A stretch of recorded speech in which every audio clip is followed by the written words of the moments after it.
পদগুলি আছে, অনেক শূন্য পদ ফাঁকা আছে বিভিন্ন উপজেলা লেভেলে, জেলা লেভেলে এবং হচ্ছে যে বিভাগীয় পর্যায়ে। সেই শূন্য পদে যেন আমাদেরকে নিয়োগ দেওয়া হয়। আর আমাদের একটু যোগ্যতাটা বলি আমরা, যেহেতু অনেকে বুঝে না যে প্রকল্প জনবল, হ্যাঁ ওনারা কেন রাজস্বে যাবে, একটা চুক্তিভিত্তিকভাবে আসছে, হয়তো প্রকল্প জনবল দেখে অনেকে ভাবে যে ওদের যোগ্যতা নাই, আমাদের যোগ্যতা প্রকল্প থাকাই। কিন্তু না, আমরা হচ্ছে যে পিএসসির পরীক্ষার মতো আমরা 3 স্তরে পরীক্ষা দিয়ে আসছি। আমরা রিটেন পরীক্ষা দিয়ে আসছি, আমরা হচ্ছে যে কম্পিউটার টেস্ট পরীক্ষা দিয়ে আসছি, যেটা প্র্যাকটিক্যাল বলে, আমরা সেটা দিয়ে আসছি, আমরা বাইবা দিয়ে আসছি। আমরা 3 স্তরে পরীক্ষা দিয়ে কিন্তু আমরা হচ্ছে যে এই প্রকল্পে ঢুকেছি। এখানে আমরা প্রত্যেকটা মেয়ে হচ্ছে যে অনার্স মাস্টার্স করা এবং ভালো ভালো সাবজেক্ট থেকে করা।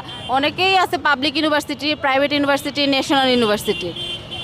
তো এখন আমাদের হচ্ছে 3 নম্বর দাবি, যদি হচ্ছে যে আমাদের রাজস্বকরণ না সম্ভব হয়, আমাদের যেন মন্ত্রণালয় শূন্য পদে আমাদের নিয়োগ দেওয়া হয়। আর আমাদের 4 নম্বর দাবি হচ্ছে যে আমাদের নিয়োগপত্রে আমাদের লেখা ছিল আমাদের 10ম গ্রেড অনুযায়ী 27,100 টাকা আমাদের হচ্ছে যে স্যালারি।